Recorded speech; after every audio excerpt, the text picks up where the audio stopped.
Հայաստանի Հանրապետական Կուսակցության խորհրդի անդամ Հայկ Բերդյանին, նրա հետ խոսելու ենք արտաքին քաղաքականությունից, բարոն Բերդյան։ Բարև ձեզ, շնորհակալ եմ հրավերի համար։ Տեսեք, վերջին օրերի ամենակարևոր եւ ամենահերթական ամոթալի իրադարձություններից մեկը այն էր, որ Եվրոպայի խորհրդի արտգործնախարար Կայա Կալասը հանդես եկավ հետևյալ հայտարարությամբ, որ Հայաստանի իշխանությունները, նրանք ովքեր որ խոսում են ինքնիշխանությունից, նրանք ովքեր խոսում են սեփական ուժերով երկրի հարցեր լուծելուց, դիմել են Եվրոպական միությանը, որպեսզի սպասվելիք հաջորդ տարվա ընտրություններին Եվրոպական միությունը աջակցի Հայաստանին արտաքին հնարավոր իրենց նշելով, իրենց խոսքերով ազդեցությունը խափանելու համար։ Այսինքն, հարգելի ընկերներ, եկեք ֆիքսենք հետևյալը, որ Հայաստանը դիմում է արտաքին մեկ գործընկերոջ, ասելով, որ արի ինենց արա, խառնվի իմ ներքին գործերին, ներքին քաղաքականությանը, որպեսզի ոչ մեկ չխառնվի իմ ներքին քաղաքականությանը։ Սա ոչ այլ ինչ է, քան ուղղակի մարդկանց էշի տեղ դնելու, ուրեմն թեզ եւ այս դեպքում ինքնիշխանության մասին գոռողները ուղղակի այս պայն Հայաստանի Հանրապետությունը ուղղակի վաճառում են։ Այդ ընթացքում նաև տեղի ունեցավ մեկ այլ իրադարձություն, իհարկե մենք Եվրոպական միության թեմային հետ կգանք, այն էր, որ շատ մի շարք ադրբեջանական ԶԼՄ-ներով տարածվող արևմտյան Ադրբեջան թեզը, որը որ պրոյեկտվում էր Հայաստանի վրա, Նիկոլ Փաշինյանը փաստացի այդ թեզը, որը որ ընդհանրապես, որպես այդպեսին երբեք միջազգային հարթակում չի եղել քննարկման գործոն, երբեք որևիցե կերպ հանդես չի եկել որպես բանակցման ենթակա մի բան, հավասարեցրեց Լեռնային Ղարաբաղի հարցին, ասելով եկեք մենք խոսենք նրա մասին, որ եկեք չխոսենք այդ թեմայից, ոնց մենք չենք խոսում արցախցիների վերադարձի մասին Արցախ, եկեք դուք մի խոսացեք արևմտյան Ադրբեջանի մասին։ Այսինքն հերթական անգամ Նիկոլ Փաշինյանը լավատեսների կարծիքով արեց արտաքին քաղաքականության սխալ, օբյեկտիվ տեսանկյունից արեց հերթական դավաճանությունը, փաստացի արևմտյան Ադրբեջանը հավասարեցնելով Լեռնային Ղարաբաղի հարցին։ Դա ուղղակի մեծագույն տխմարություն էր, որը կարելի էր երբևէ անել։ Հետ վերադառնանք դեպի Եվրոպական միություն։ Եկեք հասկանանք, թե ինչ համագործակցություն ենք մենք ունեցել եւ ինչ համագործակցություն ունենք մենք այժմ Եվրոպական միության հետ։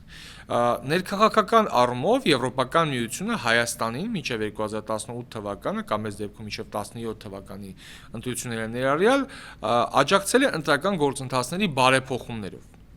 Բարեփոխումներ ասված իհարկե Հայաստանի ժողովրդավար ավելի լինելու, Եվրոպական միությանը ավելի սերտ աշխատելու եւ Հայաստանի քաղաքացուն նպաստ ուղղված գործընթացներն էին, որտեղ վերաբերում են բացառապես ընտրական գործընթացներին, բայց ոչ երբեք ընտրական գործընթացներում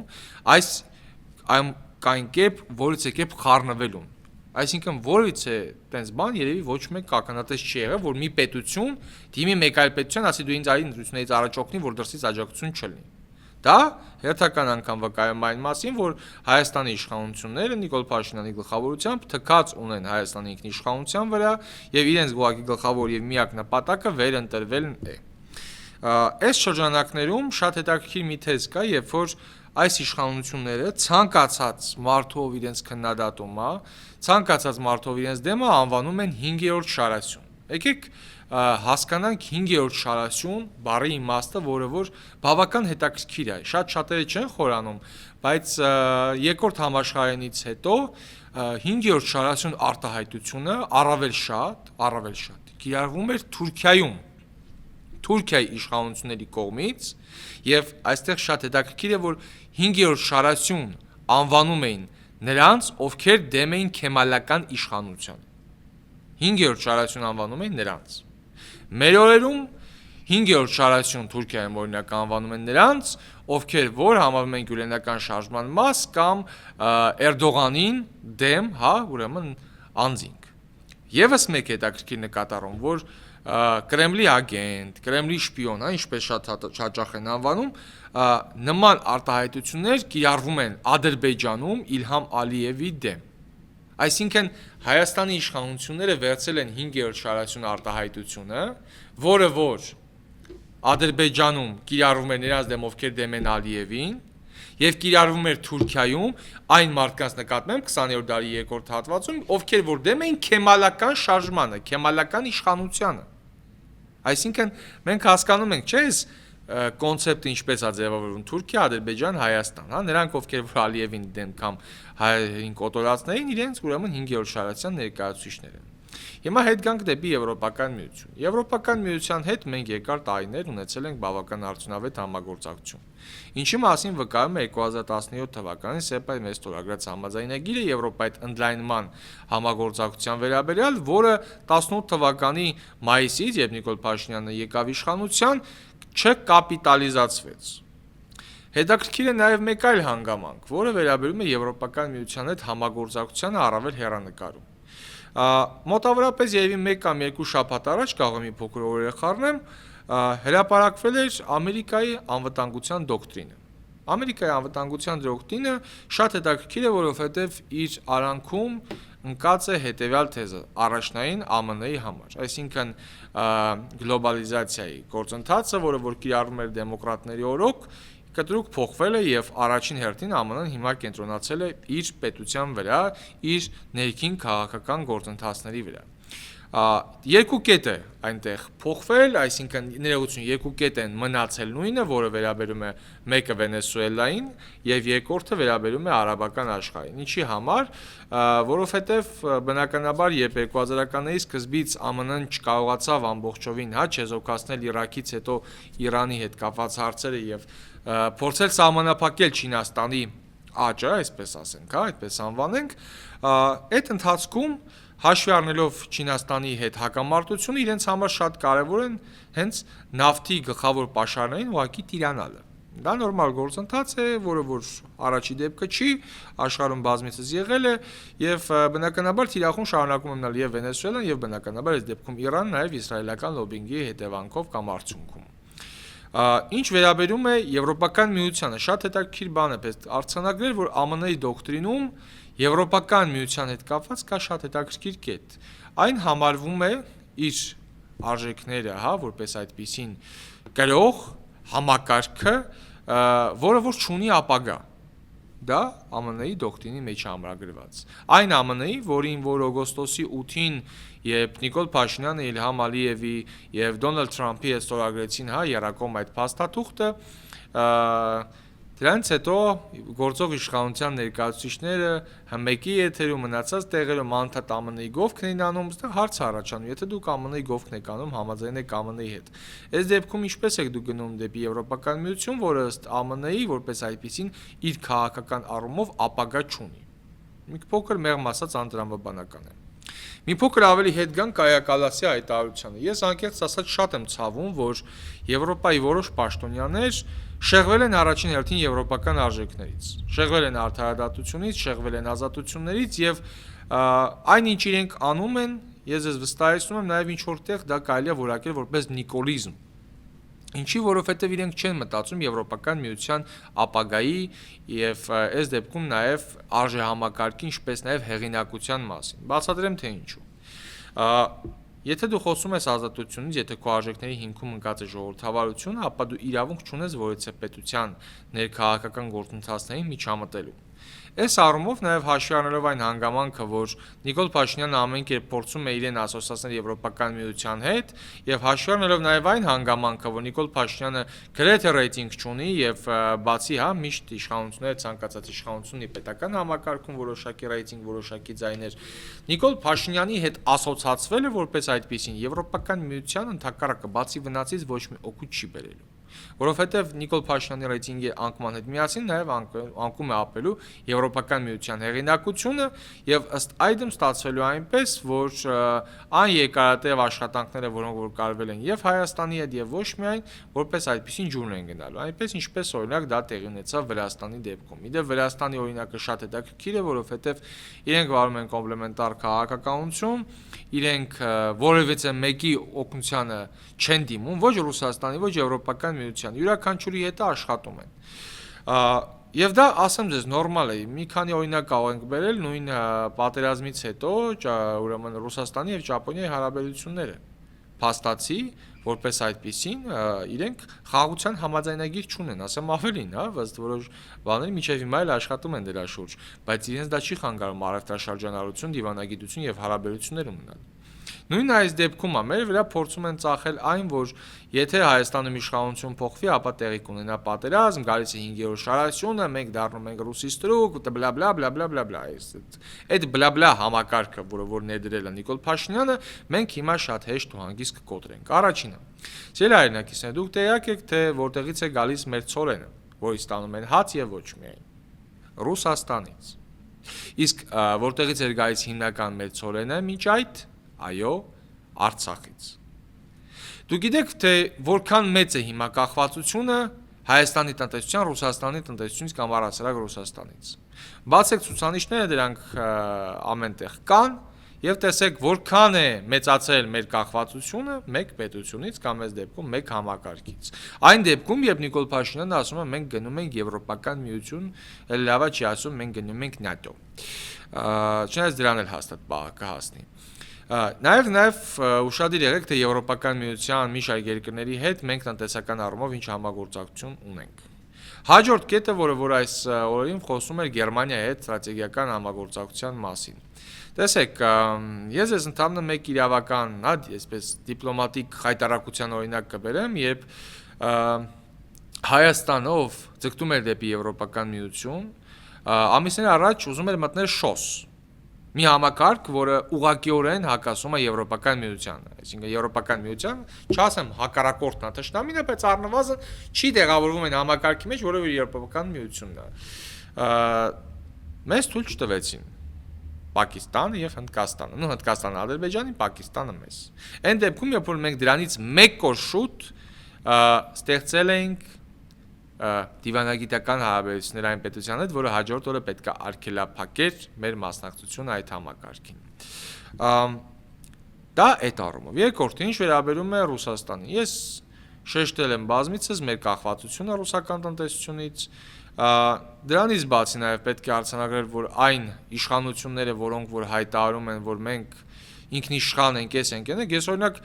ուզում եմ հիշեմ, մտքից չի գալիս մեր որևիցե ազգային ժողովի նախագահ պատմության ընթացքում, մեր որևիցե պատգամավոր, օրինակ մի հատ սթորի անի Ռուսաստանից, Ռուսաստանի հիմնը մեքենայով լսելուց, իդեպ դա արել էր Ալեն Սիմոնյանը, ինքնիշխան իշխանության ազգային ժողովի նախագահը։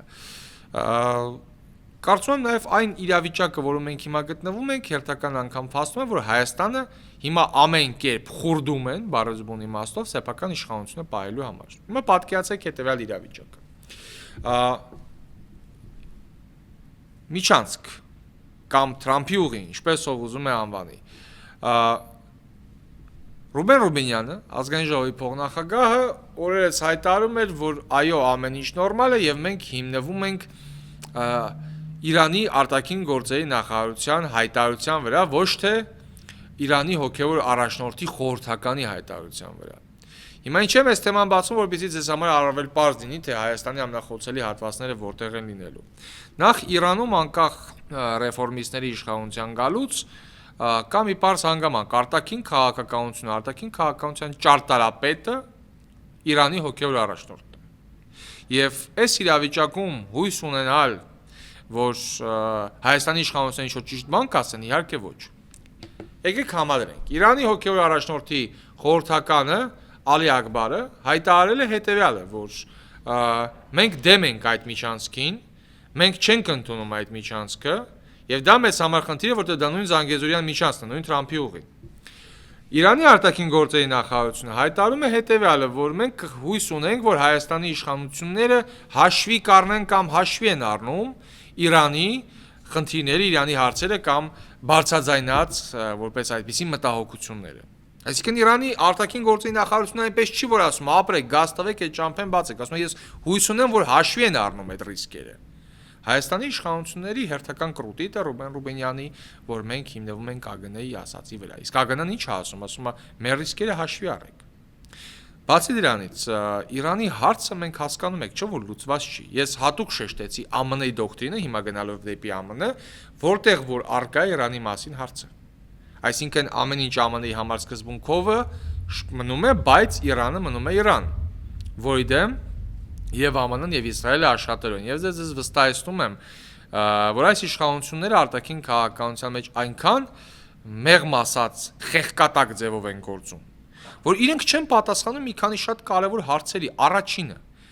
Ադրբեջանից Նախիջևան, իդեպ օկուպացված Նախիջևան, նաև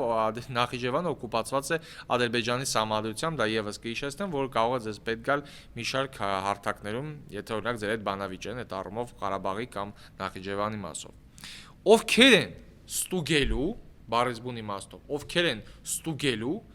Ադրբեջանից եկող մարդու անձնագիրը։ Շատ բարձ հարց է, չէ՞, այսինքն ինքը ինչ որ օտար լեզվով չի, որ սրանք չհասկանան, սրանք հայերեն են նորմալ իսկի չեն հասկանում։ Ովքեր են ստուգելու,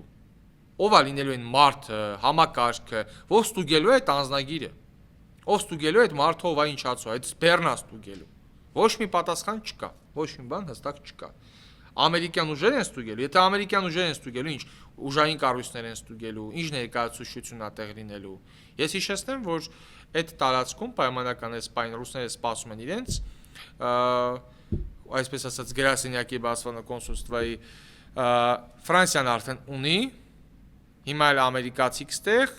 Եվրոպական միությունը տարածքում ուսումնասիրություններ է իրականացնում, այսինքն ինչ են սարքում Հայաստանը, երկրորդ Սիրիա են սարքում, բոլորին կենտրոնացնեն Հայաստանի շուրջ, ասեն դե հեսա, ճաշայփել ենք, դե հիմա ամենքը սկսեք օգտվել ձեր քթալներով։ Ղարաբաղը բառից բունի մաստով պրավալ տվեցին, հիմա անցել են Հայաստանի Հանրապետությանը։ Դա շատ ակնհայտ փաստ է։ Դրանից բացի նախ ամին փոքր ավելի հետ գնանք, ինչպես ասացի, խոստացածս այդ դոկտրինի ներբություններին։ ԱՄՆ-ի հետ մենք ինչ համագործակցություն ենք օրինակ ակնկալում։ ԱՄՆ-ն որոշել է կենտրոնանալ իր պետության վրա։ Հայաստանը նավթ չունի, որպեսզի հիմա փորձեն օրինակ նավթով հետաքրքրացնել կամ առնվազն այդ հետաքրքրություն չունի, որպեսզի դա նավթի հանքեր ունենան տնտեսական առումով։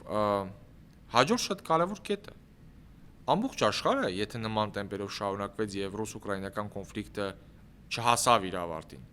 գնալու ավելի մեծ պատերազմ։ Իդեպ երաշխավորված է չի, եթե հիմա օրինակ խաղաղություն լինի պայմանական կամ զինադադար Ռուսաստանի եւ Ուկրաինայի միջև, մեծ պատերազմ չի լինելու։ Իհարկե գնալու է մեծ պատերազմ։ Հիմա ողջ Եվրոպան պատրաստվում է այդ մեծ պատերազմի եւ արդեն իսկ պատրաստվում է առանց ԱՄՆ-ի, հաշվի առնելով ԱՄՆ-ի իշխանությունների եւ դոկտրինը եւ հարաբերությունները Ռուսաստանի հետ։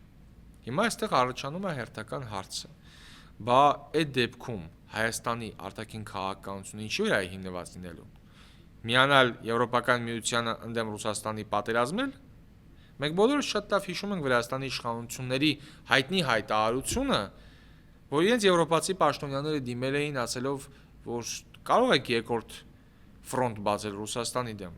Վրաստանի իշխանությունները պատասխանել են, որ մենք 2-3 օր էլ չենք դիմանա։ Եվրոպական միության ներկայացուցիչները ասել են ոչ չէ, կանել է հերիք։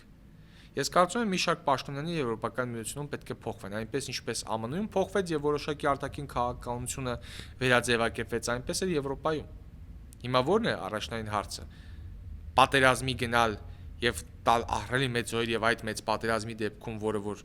նման տեմպերով ավելի քան կանխատեսելի է դառնում եւ ավելի քան սպասելի է դառնում։ Ամբողջ աշխարհի մասշտաբով մի մեծ աղետի առաջ կանգնել, թե ինչ անել։ Կամ արդյոք Եվրոպական միությունը պատրաստ է ընդունել Հայաստանին։ Ես ասում եմ մարդ, ով մի իշխանության ներկայացուցիչ է, որի օրոք Հայաստանը Եվրոպական միության ընդունել լավագույն համագործակցություններից մեկը։ Բազմաթիվ համաձայնագրեր, թե կրթական, թե տնտեսական, GPS+-ից մինչև բազմաթիվ այլ ծրագրեր։ Բոլոնյան համակարգը շատ լավ բոլորից հայտնի։ Մենք հասկանում ենք, չէ, որ այս իրավիճակում մենք կարող ենք կանգնել ավելի մեծ աղետի առաջ։ Այսինքն ինչ անել, Թուրքիայի, Ադրբեջանի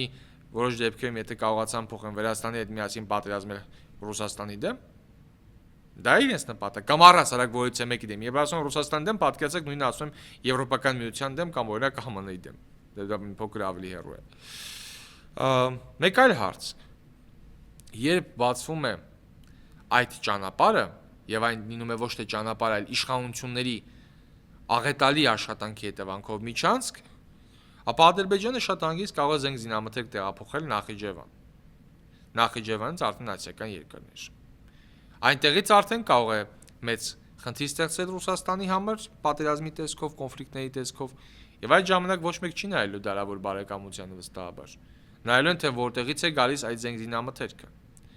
որտեղից են գալիս պոտենցիալ վտանգները։ Սրանք թեմաներ են, որոնք որ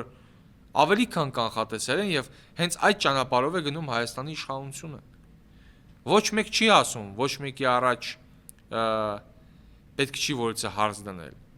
բայց պետք չի կզել, պետք չի ոչ մեկի կոշիկները պաչել եւ լպստել, ինչ անում են այս իշխանությունները։ Եվ դա շատ վատ է մեր պետության համար, քանզի օր-օրի իրենց վարած քաղաքականության հետևանքները եւ ոչ միայն իրենց իշխանության շրջանում, այլ նաեւ դրանից հետո իր մաշկի վրա է զգալու մեր քաղաքացիներին, ինչպես զգում է պետական պարտքի ահռելի ավելացումը։ Իդեպ խոսացածս մի փոքր հետ գնամ Նախիջևանի հետ կապված, Ադրբեջանը, որ պահանջում է, որ մենք մեր սահմանադրությունը փոխենք։ Դուք նայել եք Ադրբեջանի սահմանադրությունը։ Այն իրենից ենթադրում է այն, որ նորանկախ Ադրբեջանը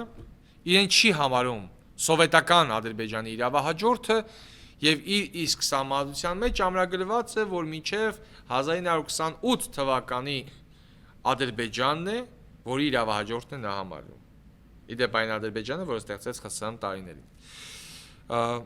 Իդեպ եթե շարժենք այդ սկզբունքով, ապա Ադրբեջանը պետք է հրաժարվի Նախիջևանից եւ Արցախից։ Ինչու՞, որովհետեւ մինչեւ 1928 թվականը ոչ Նախիջևանը, ոչ Արցախը չեն եղել սովետական Ադրբեջանի կազմում։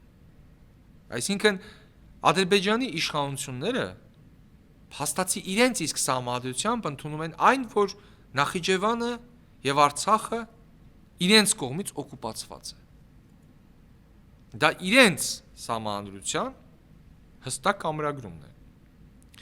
Հիմա գալով Հայաստանին, ինչ պետք է անենք մենք։ Նախ այս շրջանում, այս ամեն ինչի մեջ ամենակարևոր բանը որևիցե միգուցե կոպիտ հնչի, բայց ոչ մեկի ոտի տակ չընկնելն է։ Պետք չէ դառնալ ոչ թշնամի Եվրոպական միությանը, պետք չէ դառնալ թշնամի Ռուսաստանին, պետք չէ դառնալ թշնամի ԱՄՆ-ին, պետք չէ թշնամի դառնալ Իրանին կամ առհասարակ որևիցե մեկին։ Գրագետ քաղաքականության արդյունքում կարելի է առավել մեծ նեյտրալիտետ պահպանել գործընթացներում եւ թույլ չտալ, որպեսզի Հայաստանը դառնա նոր ռազմաճակատի, մեծ, այսպես ասած, ճանապարհ կամ դաշտ։ Մենք տեսնում ենք, թե աշխարհը դեպի ուր է գնում։ Եվ այս ամեն ինչում այն պետությունները, որոնք որ փոքր են իրենց տարածքով, իրենց բնակչությամբ, իրենք բառից բուն իմաստով վերանալու խնդրի առաջ են կանգնելու, թե որպես պետություն, եւ թե որպես բնակչություն։ Եվ այս ամենը չհասկանալը կամ ասելը դե մենք քաղաքականությամբ չենք զբաղվում, եկեք չզբաղվենք քաղաքականությամբ։ Մենք ունենք Արցախ, հիմա չունենք։ Հայաստանի որոշ հատվածներ օկուպացված են։ Վաղ մյուսօր այդ քաղաքականությամբ չզբաղվելը բերելու է նրան, որը օկուպացվել են մեր կողքի բակերը։ Հետո մեր բակը, հետո մեր շենքը, հետո մեր պադիեզդը, հետո մեր շքամուտքը, հետո մեր բնակարանը եւ հետո եւ մենք։ Բայց այդ ժամանակ ոչ մեկ չի ասել դու քաղաքականությամբ զբաղվում եք թե ոչ։ Մեր գլխավոր օրակարգն է մեր պետության ապագայի գոյության, ամենակարևորը գոյության, մենք այո այսօր գոյության խնդրի առաջ են կանգնած, որքան էլ այս պահին վարոթի հոտը մեր քթերին մոտիկ չլինի, այն բավական մոտ է։ Եվ շատ շուտով այն կարող է զգալ ցանկացած քաղաքացի։ Ոչ թե նրա համար, որ մենք ենք այդպես ուզում, այլ որովհետև ամբողջ աշխարհը գնում է դրան։ Գլխավոր եւ միակ հարցը այս իշխանություններին թույլ չտալն է, որ իրենք վերընտրվեն։ Եվ եւս մեկ լայֆհակ ասեմ, որը վերաբերում է նրանց, ովքեր որ եվրոպական արժեքների մասին իրականում այդքան էլ լավ պատկերացում չունեն կամ Ռուսաստանի մասին լավ պատկերացում չունեն։ Օրինակ գիտեք, որ եվրոպական արժեքները ավելի շատ Հայաստանում սերմանվել են ԽՍՀՄ տարիներին։ Այո, միգուցե ոմանց համար դա թվա զարմանալի, բայց մի հատ հիշեք։ Հայտնի գրականության, հայտնի գրականագետներ, բանաստեղծներ, եվրոպական արժեքների մասին որտեղ եք կարդացել, այո, ԽՍՀՄ-ի բազմաթիվ ռուսական գրականության մեջ։ Ֆիլմերը, եվրոպական բազմաթիվ արժեքներ, եվրոպական արժեքները դուք ճանաչել եք ռուսերենով։ Այլ հարց է թե որ մտածողությամբ, այլ հարց է թե որ մշակույթով։ Այսօր իհարկե Ռուսաստանը այլ է։ Ցավոք սրտի Եվրոպան նույնպես։ Եվ եթե մենք ժամանակին չանենք ճիշտ հետևություններ, մենք ոչ միայն ինչ որ բանի չենք կարողանա ինտեգրվել, այլ մենք ուղակի չենք լինի, որ ինչ որ բանի էլ ինտեգրվենք կամ ինչ որ մի տեղից վերցնենք դրականը։ Այսօր թերևս այսքանը։ Շնորհակալություն։